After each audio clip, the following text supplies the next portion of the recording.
My name is Jordan Pearson. Welcome to the Digital Transformation Track. We're getting ready for another speaker here. Just a few admin things I want to make sure we cover. Parking. If you haven't gotten parking validated, I would head over to the main room right now, drop your little parking ticket in the bowl.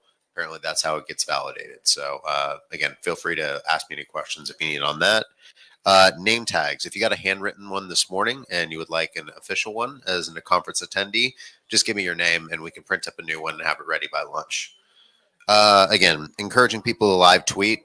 We are giving away a ticket to next year's conference, so be sure to tag DFWSEM. The hashtag is State of Search, and we'll be giving away concert ticket, an event ticket for next year's event if you keep on live tweeting. Questions at the end. We want this to be as interactive and applicable to the work that you guys are doing. So if there's something that you have, just jot it down, and I'm sure Chris at the end will be able to circle back. But last thing is the digital transformation track is sponsored by Imaginuity. Imaginuity is based right here in Dallas. It's an integrated agency reimagining marketing for their clients for effectively managing the complexity of today's marketing ecosystem to drive the most efficient customer conversion. So they drive results for your business. But without further ado, I'm going to introduce Chris Mechanic. Hopefully I said that right. Chris is the co-founder and chief growth officer of Web Mechanics, a leading digital agency focused on paid digital. Since 2009, he's helped hundreds of health, finance, tech, and B2B brands like Amazon Software, Motley Crue lower their customer acquisition costs, scale their business, and find sources of new traffic. Personally, Chris is an author, a speaker, an angel investor, and serves on several boards. And he's coming all the way from DC, where he stays busy with his young, growing family. Please welcome Chris. Thanks, man.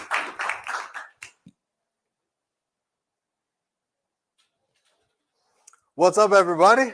Good morning. So I'm from DC, true story, and this is a talk that I've given multiple times, also true story, and this is an SOP, a standard operating procedure that we use at our agency, also true story, and I've calibrated my intention today to make this useful for you. I thought about different ways to approach this today, and I ultimately arrived at hey, let me just make this useful. So I'm kind of thinking of this as if I'm sitting with you just one-to-one in my office and giving you advice on your paid media campaigns. Raise your hand real quick. Are you a paid, who's paid, who considers themselves a paid media person? Okay. Good. And the rest of you guys consider yourselves organic people. I tend to slice it in that regard, like paid versus organic. So for the organic people in the room, you can basically leave. I'm just kidding. I want you to stay. But this will be a curiosity thing. For the paid people in the room, for the paid media people, this could be revolutionary if you're not currently doing this. And before I even say anything, see, I told you I've given this talk a couple times. It's super corny, okay? Here's my first slide. This is the dawn of a new era in digital advertising. It's corny, right? But it's also true. It is true. This is the dawn of a new era. Takeaway number one to write down on your notepad is that Google wants to do your job for you. Google wants to do your job for you. And then as a sub-bullet of that, that's not a bad thing. Embrace that. Love that. All of the Google paid media people in the room have known this for a long time. It's no secret. Around every corner and every nook and cranny in Google's AdWords, it's like, let Google do it for you. Expand to broad match. You'll get more clicks. Let Google do it, right? So as corny as this slide is, and as much as I wish that I'd updated it before I presented it to you fine folks, it is the dawn of a new era. And the primary characteristic of this new era is that Google wants to do your job for you. So there's two camps of people. There's camp A, who's just like, fuck Google, excuse my language. I'm doing everything manually. I don't care. I will work 12 hours a day. I will be a spreadsheet Nazi, and I will do it. Google, better than you. And then there's the camp of, cool, Google's going to do it for me. All right, great. Let's have a good time. I'm asking you to arrive somewhere in the middle, right? I want you somewhere in the middle of that. I want you to observe what Google's trying to do for you, but not totally embrace it blindly. I want you to test into it. That's a useless slide. As is that. But we're in the algorithm era, ladies and gentlemen. I want you to think about, as you log into your Google Ads account, I want you to think that there are these, I want you to personify them a little bit. There are robots running around in your account. Here's the way that Google describes it. Read that real quick.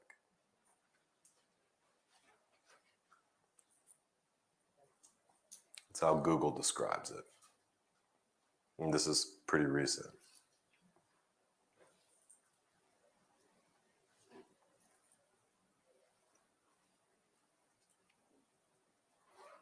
So the KPIs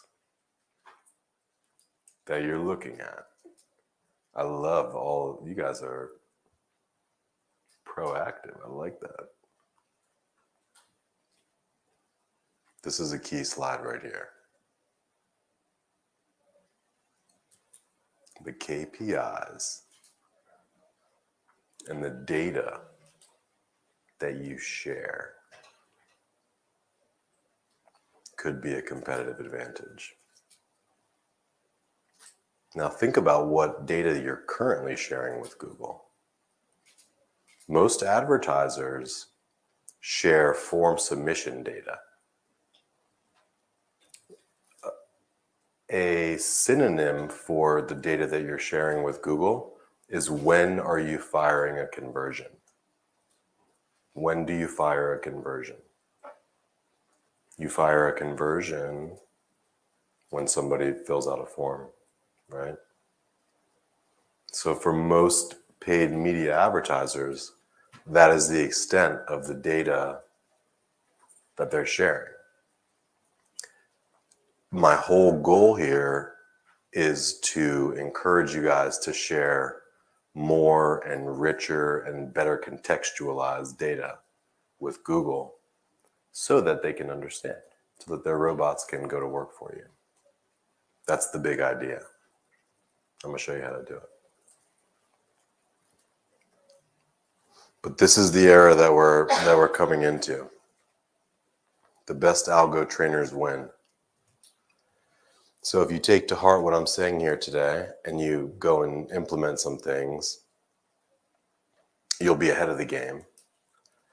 And the only other thing would be fire copy, like copywriting. These are the two eternal competitive differentiators. Is what I'm about to show you right here. That's the science side, the data side. And then I'll do a follow-up talk later on fire copy and offers that are just irresistible and impossible to refuse. But this is the data side of the talk. Google themselves says, hey, you can grab 20% incremental revenue, 30% cost efficiency via integrating the lead to sale journey. That's what Google calls it, the lead to sale journey. We call it revenue-driven optimization, AKA the love, just like a good barbecue in Texas. Like, did you put the love on that campaign before it went out? Did anybody sprinkle some love on that thing?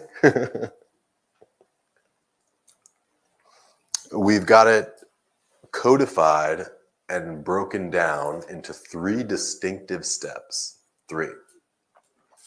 First, you have to analyze your funnel. You have to do funnel math.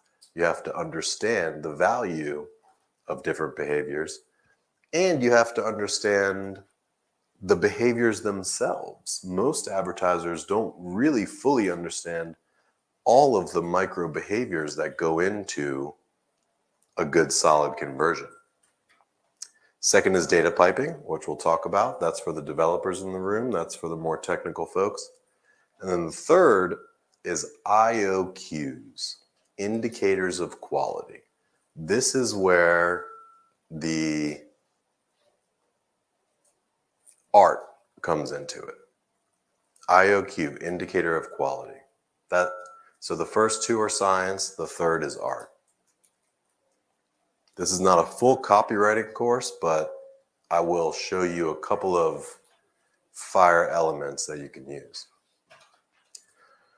So your lead to sale journey, who's B2B? Raise your hand if you're B2B. Okay, we've got a couple B2Bs. And then, so raise your hand if you're B2C. Mostly B2C. Okay, lovely. B2C is even more fun.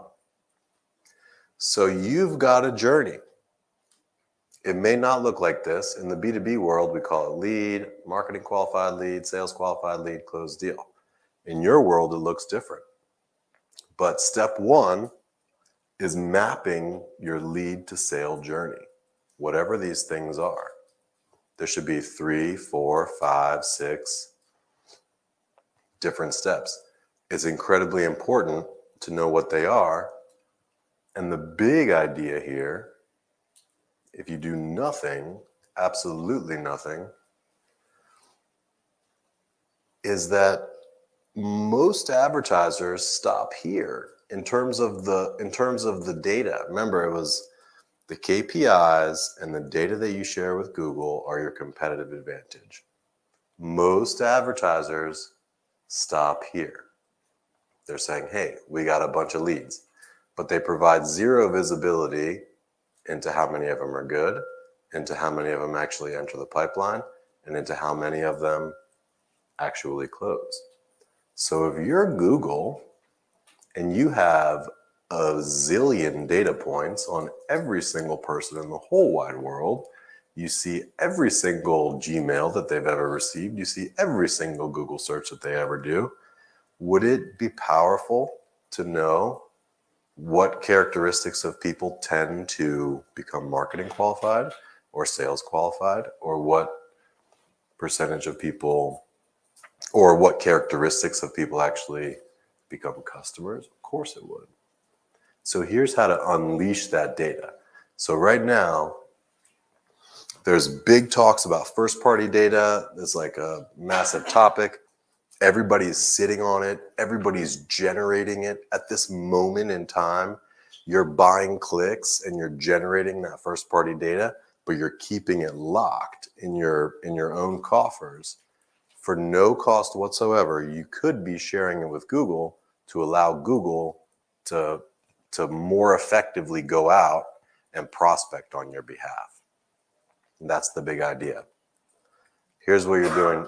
Here's what we're doing today. Great job, Google. We got 4,000 leads. Keep on keeping on. Here's what I want you to do after you leave here today. Great job. We got 4,000 leads.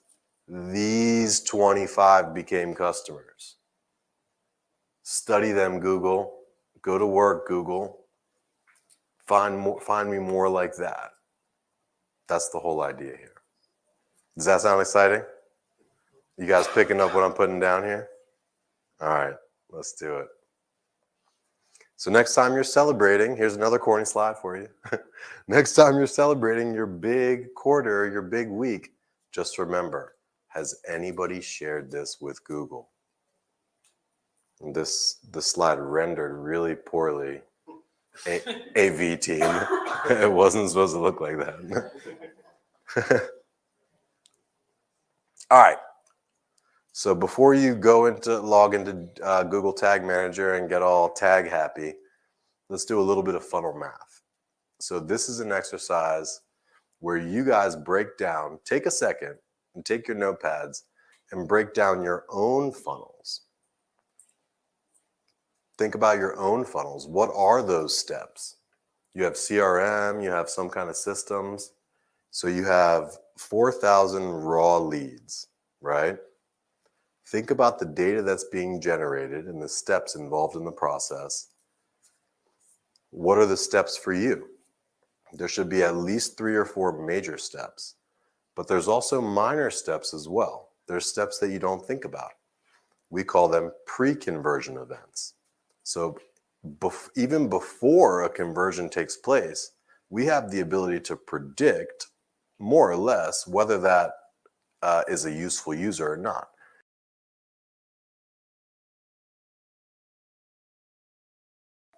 Think about micro activations like form field activation. Clicked into a form field, started doing keystrokes, may or may not have finished. Think about the micro and the macro events that lead into an actual closed won customer for you and start doing some math. So in a world where, let's say, a closed deal is worth $3,200 for you, go to the step right before closed deal. So here you've got closed deal. What's the step before that? Is it added a deal to CRM? Is it had a conversation? Is it, there's some step before that. So go to your deal value, look at your deal value, assign a number to that, and then ask what's the step before that, and at what rate does my Google Ads traffic convert from that step? So if that step is a sales qualified lead and it converts at 25%, then the value of a sales qualified lead is $800. And then you continue doing that. You go to the step before that, marketing qualified lead. If those convert at 50% to a sales qualified lead, then the value of a marketing qualified lead is $400. And then you go to the step before that. If a single lead converts at 5% to a marketing qualified, then the value associated with that is $20. These are the values. This, in terms of the data that you share with Google, this is the type of things that they're talking about. They want to understand what the value, so you've got like 19 different conversions firing in your account right now. All of them are assigned a value of 0, most likely. If you're like most of our accounts, when we find them, they are firing a bunch of conversions, all with a value of 0. And so Google just sees, sweet, we're getting a whole bunch of leads. This is the important work, is to think about what are those steps involved, what are the values associated with them, and then it's as simple as going into the Google Ads Manager and editing those conversions to include those values. So that's your first assignment.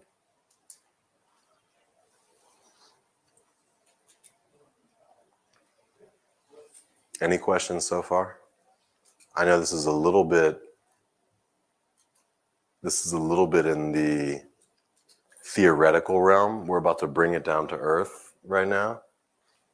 But does everybody fundamentally understand what we're talking about?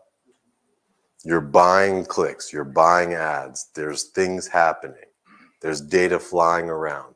What we're doing is we're contextualizing this data so that robots can understand it. You with me?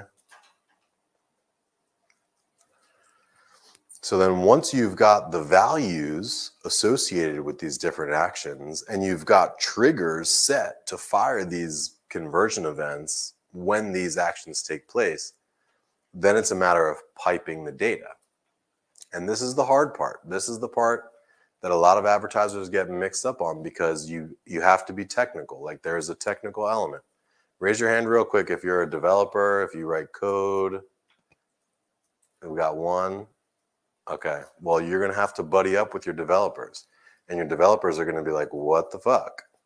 Like, What are you talking about? I'm trying to build this website. Why do I have to do all this stuff with CRM? They're not going to get it at first. They're not going to like it at first.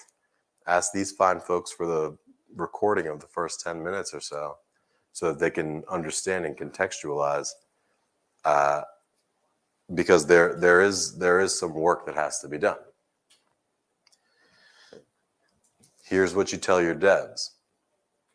We got to track, guys. We got to track up and down the funnel. There's a blizzard of data happening here, and we have to capture, contextualize, post, and optimize against it. So rule number 1, at least one pre-conversion event and at least one post-conversion event. This is the crawl, walk, run scenario, right?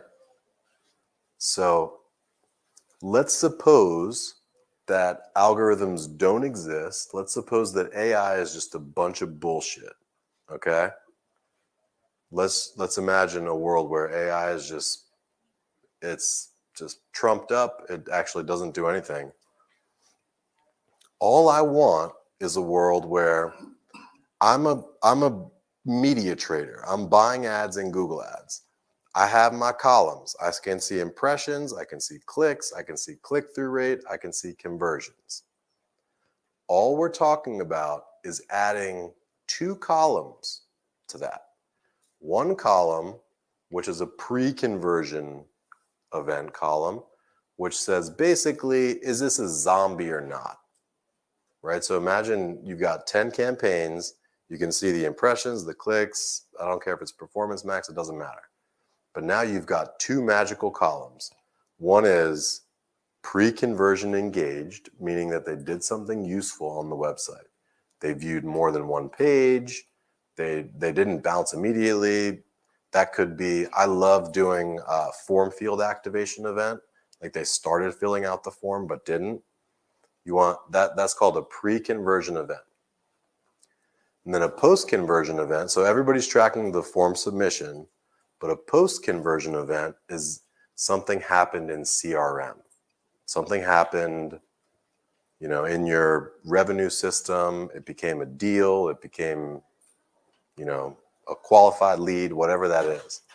So even if AI was a bunch of bullshit, which it's not, but maybe it is, you're going to be a better media buyer, a better media trader by simply having these events. Because now all of a sudden you're looking at your 10 campaigns, the one with the lowest cost per lead, it's highly unlikely that the one with the lowest cost per lead is the one with the lowest cost per post-conversion event, which is the more meaningful actual business event. I feel vindicated that the one developer in the room is like nodding.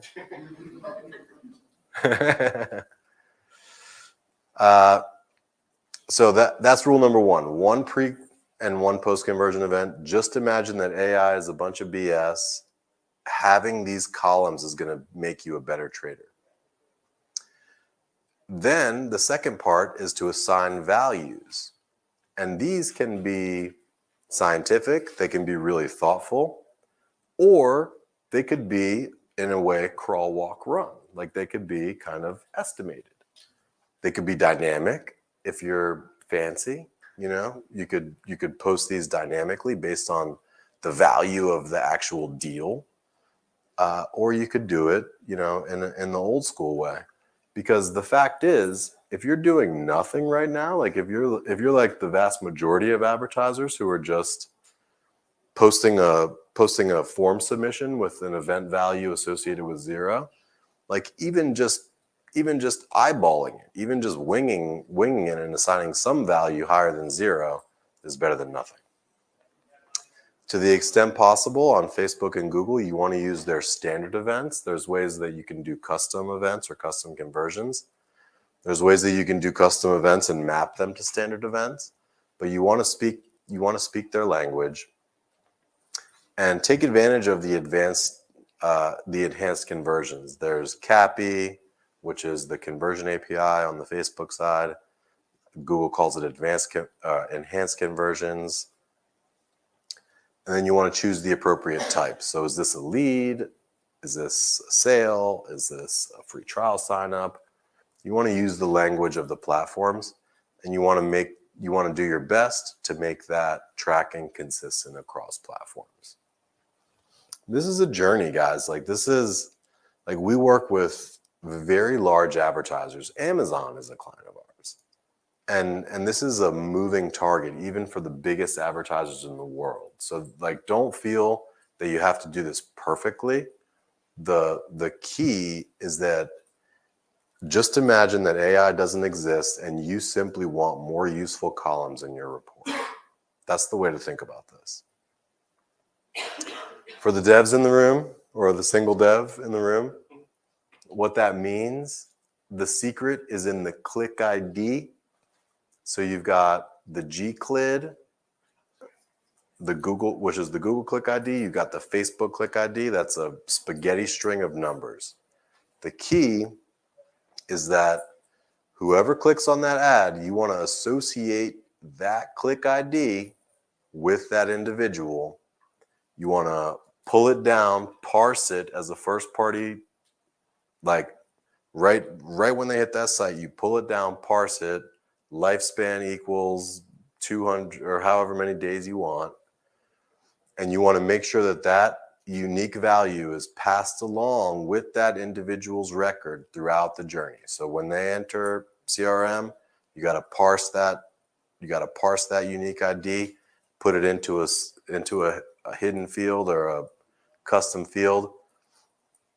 And then as they move through your internal CRM systems, you need to keep that click ID intact. And then you need to tell your media buyers, post that click ID back to Google so that Google knows the time, the date, the targeting, the messaging, the individual, everything they've ever searched. And that is really the magic sauce. That's the secret sauce, is in that click ID. Because that tells Google everything that they need in order to go out and find more and more customers just like that. On media buying, a couple of tips, couple of best practices. You want to go broad on Google. You want to go broad. I see some no's over here. Broad with guardrails. So you see Google. I mean, you see Google's game. They're like, hey, everybody, enhanced broad match. Just give us the latitude.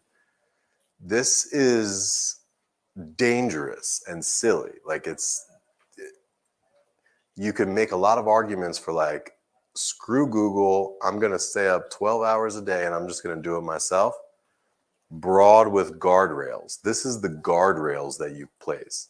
The event, the values associated with those events, those are the guardrails. So you can say to Google, hey, go broad. That's great. You want to have fire ad copy that disqualifies as hard as it qualifies. And you want to have guardrails in place which come in the form of the values that you're associating with these conversion events. You want to set up, so when you're pursuing a broad campaign structure, you need to have ads and landing pages that appeal to different points in the funnel. So, there were days where you would have a single ad group with your bottom of funnel keywords that led to your, bottom of funnel pages. That just simply doesn't work anymore. What's working now is when you're giving Google basically a lot of latitude with guardrails.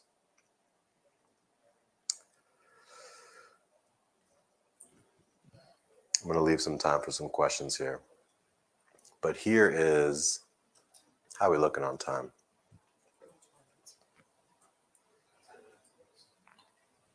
So here is the where the art comes in. So everything we've talked about up until now has been science. It's been, here's your funnel. It's ones and zeros. It's it's mathematical in nature. I can see some eyes glazing over. It's all good. Here's where the art comes in. The art comes in IOQs, indicators of quality, right? This is a creative strategy where you're making ads and you're designing post-click experiences with the intention of generating new data, right? So most landing pages suck badly. And it's basically like, hey, you clicked on, get out of debt ad. Give me your information, right? And you have super high bounce rates. You have 80, 90% bounce rates. Think about ads and post-click experiences that are designed to generate data signals.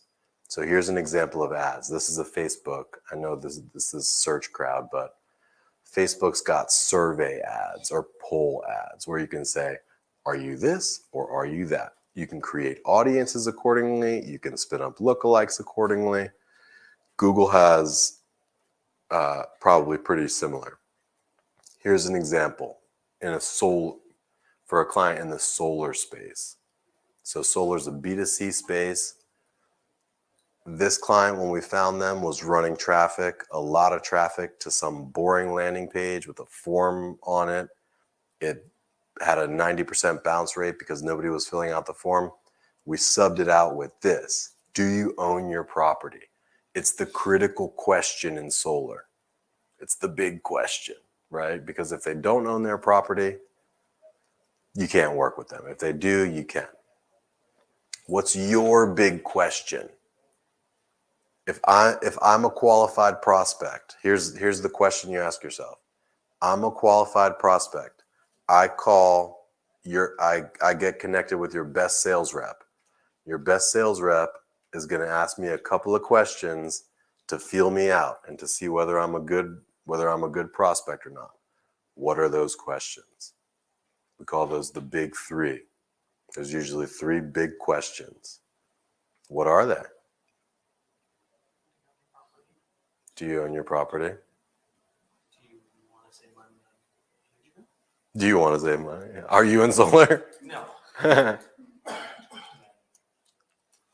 Real quick, just shout it out. I mean, this is a intimate enough group. What spaces are you guys in? Like, what space are you in? Well, mechanical entertainment as well. Mechanical and entertainment. Pharma. Well, employment. Employment. That's a really good one. Construction. Construction. Okay. So there's some follow-up questions, but can you guys, as I pose this question, here's another example. This is in the debt space. Their big question is, how much debt do you have? What's the big question in pharma? What's the big question in, are you a professional? Yeah, yes or no. And so that's beautiful. That's beautiful. So you're buying 1,000 clicks a day, say right now, and you're getting 10 conversions, but you don't learn much about those 990. So what you need, you could light up your life with a pre-conversion event and a single question: are you a pro or not? And then all of a sudden, instead of just a black hole with those 990 clicks, you now have some insight and some data. But more importantly, you're feeding that back to Google. So you can say, hey, Google, if they select, assuming that you want professionals, if they select, yes, I'm a professional, here you go, Google. Like, here's some value. Here's some points. Good job. Go get me more, right? So you see the power. Even in a world where AI doesn't exist, you can see all of your campaigns and the rate at which they're actually producing professionals. Here's another in the wealth management space. They like rich people, right? In the wealth management space, you like rich people. And so this was a client where they had a boring form on their landing page, just the same way that most of us do. And we didn't just blast it. What we did was added one additional field, and we set it up to only fire the conversion back, only fire that success event if a certain selection was made.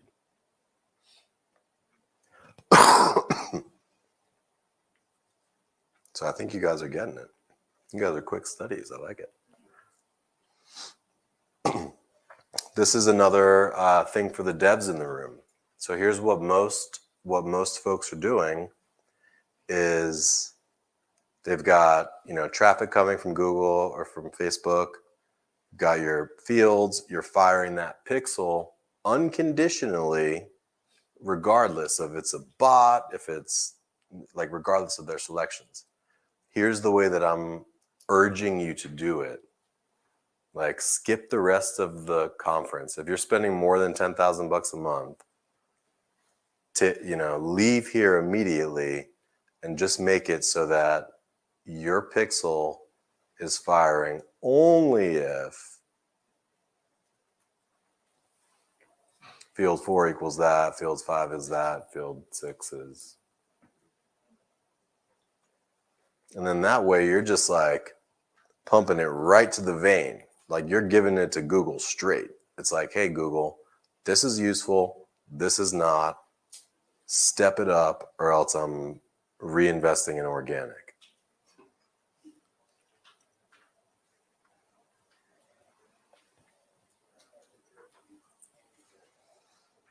If you guys want these slides, I'm happy to provide them. If you want a lead quality self-assessment, if you want us to look over your funnel, here, I see people taking pictures of that. You can take a picture if you want.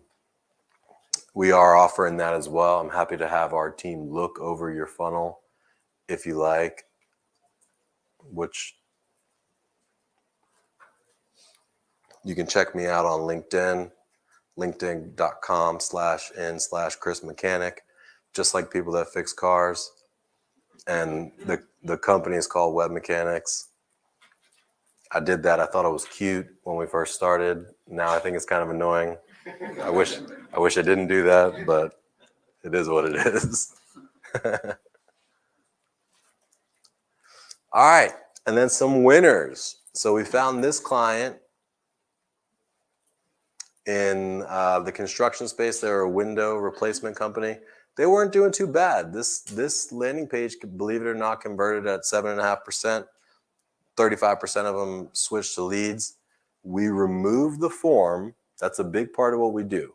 So I said I would do a separate talk on kind of like the fire copy and the fire offers. The 80-20 there is to make it so that there's no visible form on the site, because there's something that happens mentally with people when they see a web form with fields unfilled, that they're just like bounce, like it happens. You see it in your campaigns. You see your huge bounce rates. So instead of that form, we got to the heart of the issue. Imagine that it's your best sales rep. So think about your landing page and think about your best sales rep. And what is that sales rep going to ask? What are the questions? It's like, okay, Mr. Homeowner, what's the issue with your windows? Are they this? Are they that? Are they this? Almost immediately, bounce rates fell through the floor. Conversion rates more than doubled, and the lead to appointment rate increased substantially as well. And that's the power of psychology right there, because all of a sudden, instead of like, hey, they're going to capture my info and spam me, now it's like, hey, this is a useful conversation. I'm going to take some steps. You see, there's this expectation setting portion here. This was so the standard conventional wisdom is fewer form fields work better. But it turns out that actually, if you're using your forms, this is a form. This is a form. It's a form with visual elements instead of just text boxes. But if you're using your form wisely to actually start that conversation, guess what? Consumers like having conversations. Consumers like telling you what the issues are with their windows. And all along the way, as they're making these selections, we're capturing all that data. We're not posting all of it. Later in that same flow, we ask how many windows. And that's the data that we're posting. But we're capturing all the data in Google Analytics or in GA4. We're building remarketing audiences based on that data. But we're being really selective about the data that we post to Google. And we're posting only data around that one or those three big questions. And in this case, it was how many windows. Here's another play from the debt relief space. They were paying over $400 per qualified lead when they met us, and they had, a pretty simple conversion flow. We switched it up in our typical style, no visible form fields, just more like a quiz-like experience. You can do this if you're on a budget with Typeform. Typeform is a pretty fantastic product. We tend to custom build ours, but people engage with them, man. Like that's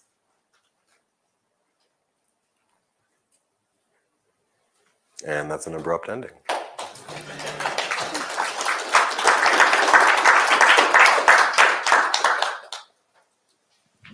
Does anybody have any questions for Chris before we head off to lunch? Oh, there we go. I didn't want to have to twist anyone's arm. All right. Do you have any thoughts on Performance Max? Because we've had mixed results and it's been pretty rough. This is beautiful. This is built for Performance Max. So Performance Max is the ultimate of let Google do it for you, right? These are the guardrails that you need in order to make Performance Max useful.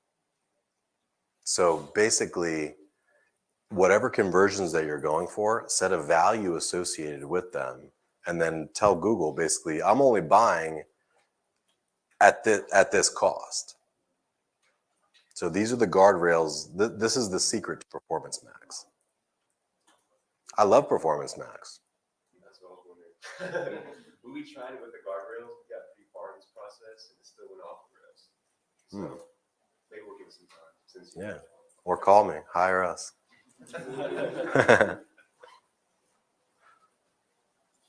Who else? I'm hoping the dev in the room doesn't ask me a really hard question. I feel like anyone who knows how to edit a body file can insert those GTM tags, though. Yeah, I don't know if you need that. that's true. What's up? Yeah, I got a question about your awareness versus consideration tactics, and I know you mentioned how you have different phases of a value of a conversion or a lead. Well, one of the things we talk about is how we move and what we consider valuable within an awareness tactic and how we apply it to a Performance Max or a more consideration-based tactic. Do you have a certain point in that, in that scale that you have that you pick? You're like, hey, at this point, this is more of a remarketing strategy or a targeting strategy. Because we use LiveRamp for that back end kind of stuff, to refill that stuff. But that's the part we kind of get caught up on. It's at what point do we consider that consideration, click, or engagement value, and then where do we apply it in the local space? So it sounds like two things. It sounds like you could benefit from some creative pre-conversion events. So beyond just, hey, viewed one or two pages, look at keystrokes. Consider keystrokes as an event. And look at your actual conversion flows and provide some opportunities for individuals to place keystrokes. Keystrokes is a major indicator of intent and quality.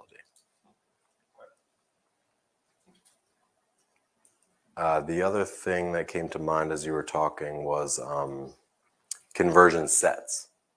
So within Google Ads, there's conversion sets where you can tie, we'll have many, many different conversions being tracked, but we'll set certain as primary conversions, certain as secondary conversions, and then we'll build conversion sets to say basically, hey, look, if there's keystrokes and then and enhanced conversions also, where you can go back ex post facto up to 90 days and restate or rewrite conversions. So those would be the things I'd look at for you.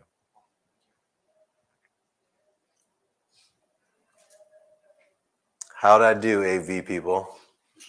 Good? Nice. All right, well, I'll be around throughout the rest of the day. If you guys have some questions or comments, I'll be on calls periodically. But I'm a huge nerd. I love talking about this stuff, and I'm happy to look over your pages or your funnels. Just let me know. Thank you. Absolutely. Thank you.